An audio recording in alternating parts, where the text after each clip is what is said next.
رجب کو اللہ کا مہینہ کہا گیا، اور رجب المرجب کا آج ماشاءاللہ پہلا جمعہ ہے۔ نبی پاک فرماتے اِنَّا رجب شہر اللہ، یعنی بے شک رجب اللہ کا مہینہ ہے۔ سرکار دو عالم علیہ السلام رجب میں ایک بڑی پیاری دعا کیا کرتے تھے، آئیے ہم بھی مل کے پڑھ کر لیتے ہیں۔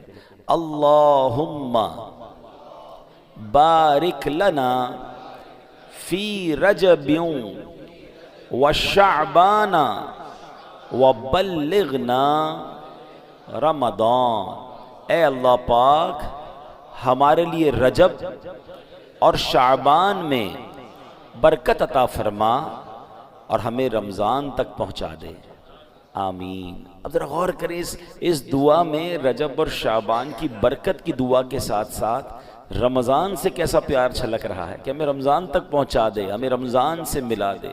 تو یہ اللہ والوں کو رمضان سے بڑا پیار ہوتا ہے۔ یہ تینوں مہینے بڑے کمال کے، رجب اللہ کا مہینہ، شعبان کے بارے میں آقا فرماتے الشعبان الشہری، شعبان میرا مہینہ ہے، اور رمضان کے بارے میں فرمایا کہ رمضان میری امت کا مہینہ ہے۔ اب آپ غور کریں، گویا نور کی سیڑھیاں ہیں، رحمت کا راستہ ہے، پہلے رجب آیا، پھر شعبان آیا، اور سبحان اللہ پھر رمضان۔ علامہ صفوری رحمۃ اللہ تعالیٰ نے بڑی پیاری بات فرماتے ہیں، آپ فرماتے ہیں رجب جو ہے وہ بیج بونے کا مہینہ، شعبان ان بیجوں پر پانی ڈالنے کا مہینہ ہے۔ جو تھوڑی بہت فصل اور باغ کو سمجھتے ہیں، پہلے کیا کرتے ہیں ہم؟ بیج ڈالتے ہیں، پھر پانی ڈالتے ہیں، اس کا خیال رکھتے ہیں، پھر کیا ہوتا ہے؟ پودا اگ جاتا ہے، فصل ریڈی ہو جاتی ہے۔ تو فرمایا رجب بیج بونے کا مہینہ ہے، شعبان ان بیجوں پر پانی ڈالنے کا مہینہ ہے، اور رمضان فصل کاٹنے کا مہینہ ہے۔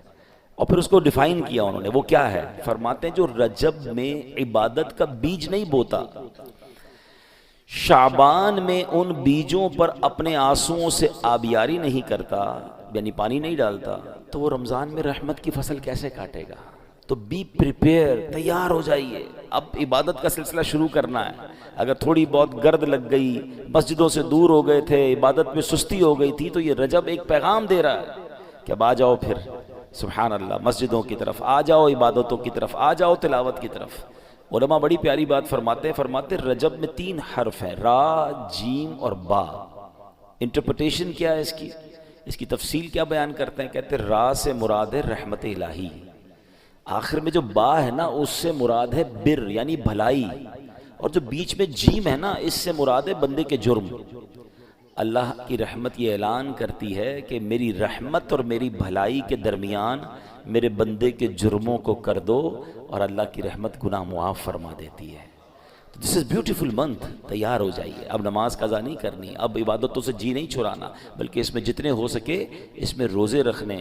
ایک بڑی خوبصورت نہر کا ذکر ہے روایتوں میں کہ جنت میں ایسی نہر ہے جس کا پانی دودھ سے زیادہ سفید ہے، شہد سے زیادہ میٹھا ہے، کمال کی نہر ہے، اور فرمایا اس نہر سے وہی پیے گا جو رجب میں روزے رکھنے والا ہوگا۔ تو اللہ مجھے اور آپ کو خوب نفلی روزے رکھنے کی توفیق عطا فرمائے۔ پڑھیے الصلاۃ والسلام علیک یا رسول اللہ وعلی آلک واصحابک یا حبیب اللہ، الصلاۃ والسلام علیک یا نبی اللہ وعلی آلک واصحابک یا نور اللہ۔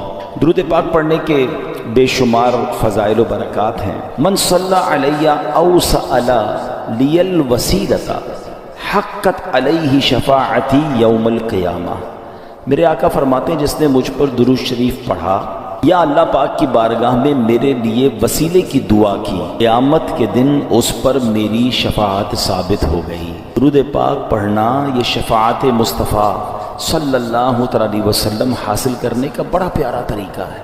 جتنا ہو سکے اس دن ہم نے کثرت سے درود پاک پڑھنا ہے۔ صلو علی الحبیب صلی اللہ تعالی علی محمد صلی اللہ علیہ وسلم۔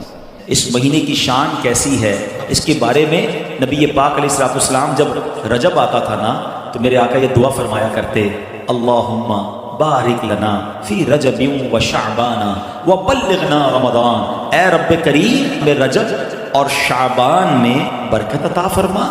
رجب کے ورڈز کتنے ہیں؟ 3، را، جیم اور با۔ علماء کہتے ہیں اس کی انٹرپریٹیشن بڑی خوبصورت علماء نے بیان کی۔ را سے مراد رحمت الہی، جیم سے مراد بندے کے جرم، با سے مراد بر یعنی بھلائی۔ گویا اللہ کی رحمت یہ اعلان کر رہی ہے کہ میری رحمت اور میری بھلائی کے درمیان میرے بندوں کے جرموں کو کر دو تاکہ میری رحمت اس کی بخشش فرمائے۔ This is the time to repentance. رجب توبہ کا مہینہ. سبحان اللہ. رجب کے بارے میں آتا ہے کہ رجب اللہ کا مہینہ ہے. احادیث میں ملتا ہے رجب اللہ کا مہینہ. آقا فرماتے الشعبان شہری، شعبان میرا مہینہ ہے اور رمضان میری امت کا مہینہ ہے. تو یہ بہت خوبصورت سیکوینس شروع ہو رہی ہے. یہ مہینے ضائع کرنے والے نہیں، ہاں یہ مہینے اللہ کی رحمت کو لوٹنا ہے اس مہینے میں. اور سبحان اللہ ایک بہت خوبصورت بات میں بتاؤں کہ نبی پاک علیہ الصلوۃ والسلام فرماتے ہیں 5 راتیں ایسی ہیں جس میں دعا رد نہیں ہوتی. حدیث پاک فرمایا رجب کی پہلی رات، 15 شعبان شب برات جو ہوتی ہے، ٹھیک ہے.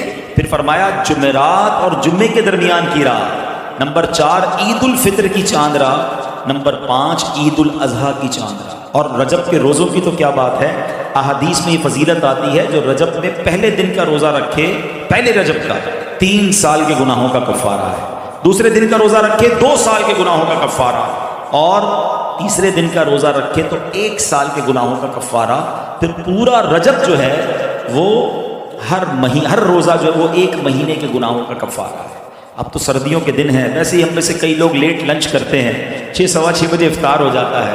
ہو سکے تو نفلی روزے رکھیں، یہ عبادت کا مہینہ ہے. علامہ صفوری رحمۃ اللہ تعالی علیہ فرماتے ہیں کہ رجب بیج بونے کا مہینہ ہے، شعبان پانی ڈالنے کا مہینہ ہے، اور رمضان فصل کاٹنے کا مہینہ ہے. اور بڑی خوبصورت اس کی تفصیل بیان فرماتے ہیں کہ جو بندہ رجب میں عبادت کا بیج نہیں بوتا، شعبان میں ان بیجوں پر اپنے آنسوؤں سے پانی نہیں ڈالتا، آبیاری نہیں کرتا، وہ رمضان میں رحمت کی فصل کیسے کاٹ سکے گا؟ تو this is the time to prepare yourself. یہ تو وقت آ گیا مسجد کی طرف آنے کا، تلاوت کرنے کا، روزے رکھنے کا. اگر کوئی دوری ہو گئی ہے عبادت سے تو پھر جڑ جائیں، اور رحمتوں والے مہینے شروع ہو رہے ہیں.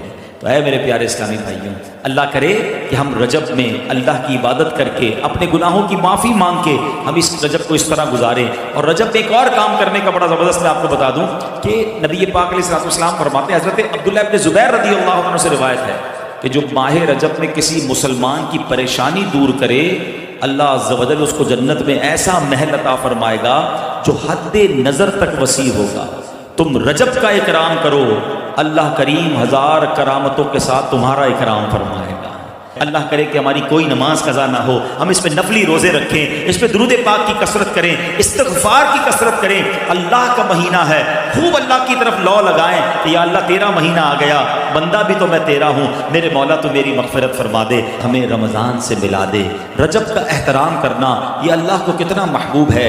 حضرت عیسیٰ روح اللہ علی نبینا علیہ الصلوۃ والسلام کے دور کا میں آپ کو ایک واقعہ سناتا ہوں کہ ایک شخص تھا، ایک مدت سے ایک عورت کے بارے میں اس کے دل میں برے خیالات تھے، اور ایک بار اس کو موقع ملا، اس عورت پر اس نے کنٹرول حاصل کر لیا. قریب تھا کہ وہ گناہ کرتا. اس نے دیکھا کہ لوگ چاند دیکھ رہے ہیں. یہ مسلمان، وہ مسلمان بھی نہیں تھا، غیر مسلم تھا. تو اس نے کہا یہ لوگ کس چیز کا چاند دیکھ رہے ہیں، کس مہینے کا چاند دیکھ رہے ہیں؟ تو کہا مسلمان جو ہیں رجب کے مہینے کا چاند دیکھ رہے ہیں. اللہ اکبر. جب اس نے سنا کہ رجب آ گیا ہے وہ اس عورت سے دور ہو گیا، گناہ سے باز رہا. اللہ کریم نے حضرت عیسیٰ علیہ السلام پر وحی بھیجی کہ اے عیسیٰ اس شخص کے پاس جاؤ، اس سے ملاقات کرو. جب آپ اس کے پاس گئے، اپنی تشریف آوری کا سبب بیان کیا. اللہ اکبر. جب اس نے سنا تو اس کا دل نور اسلام سے جگمگا اٹھا، کلمہ پڑھ کر مسلمان ہو گیا. یہ چلا کہ پہلے زمانے میں صرف مسلمان نہیں، غیر مسلم بھی اس مہینے کا ادب کیا کرتے تھے. نبی پاک کی سخاوت کے انداز دیکھیں.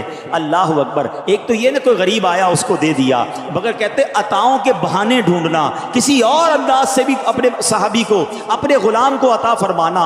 ایک بار حضرت جابر بن عبداللہ رضی اللہ تعالیٰ عنہ سے نبی پاک نے ایک اونٹ خریدا. اونٹ بھی خرید لیا، اس کی قیمت بھی دے دی، اور پھر وہی اونٹ حضرت جابر کو تحفے میں بھی عطا فرما دی.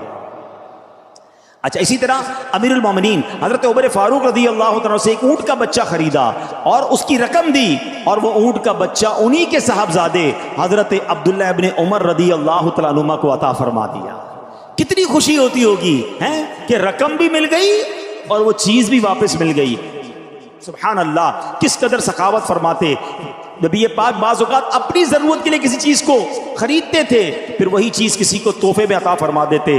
ہمیں بھی چاہیے کہ ہم نبی پاک کی سنت کو ادا کیا کریں، اپنے مسلمان بھائیوں کو تحفہ دیا کریں۔ اچھا، تحفہ دینے میں اس کے دل میں خوشی بھی داخل ہوتی ہے اور عداوت دور ہوتی ہے۔ بعض اوقات دلوں میں دوریاں ہو چکی ہوتی ہیں، بعض اوقات ہماری کوئی بات کسی کو بری لگ گئی ہوتی ہے، تو اگر دوستی کرنا چاہتے ہو نا، حسد کو دور کرنا چاہتے ہو، کینے کو دور کرنا چاہتے ہو، مسلمانوں میں محبتیں بڑھانا چاہتے ہو، تو وہ تحفے کی عادت کو بھی اپنائیے۔ نبی پاک علیہ الصلوۃ والسلام فرماتے ہیں ایک دوسرے کے ساتھ مصافحہ کرو، یعنی ہاتھ ملاؤ، اس سے کینہ جاتا رہے گا، اور ہدیہ یعنی تحفہ بھیجو، آپس میں محبت ہوگی، دشمنی جاتی رہے گی۔ آج کے معاشرے میں کتنی محبت کی ضرورت ہے، اتنا فرسٹریشن بڑھ گیا ہے، آج آپس میں نفرتیں بڑھتی جا رہی ہیں۔ تو اے میرے پیارے اسلامی بھائیوں، سلام کو عام کریں۔ سلام میں بھی ہم نے کیٹیگرائز کر دیا ہے، جس کو جانتے ہیں اس کو سلام کرتے ہیں، رشتہ داروں کو سلام کریں گے، کاروباری لوگوں کو سلام کریں گے، جس مسلمان کو جانتے نہیں اسے سلام بھی لوگ نہیں کر رہے ہوتے۔ سلام بھی کریں، ہاتھ بھی ملائیں، اس سے انشاءاللہ محبت بڑھے گی۔ سلام کو عام کریں، آپ کے دل سے تکبر دور ہوگا، عاجزی اختیار ہوگی، اور تحفہ دیں تو انشاءاللہ محبت میں اضافہ ہوگا۔ نبی پاک کی سخاوت کا ذکر ہو رہا ہے، سنیے ایک بار کیا ہوا، پیارے آقا علیہ الصلوۃ والسلام نے عرب کے یعنی دیہات کے رہنے والے کچھ افراد نبی پاک کے پاس آئے۔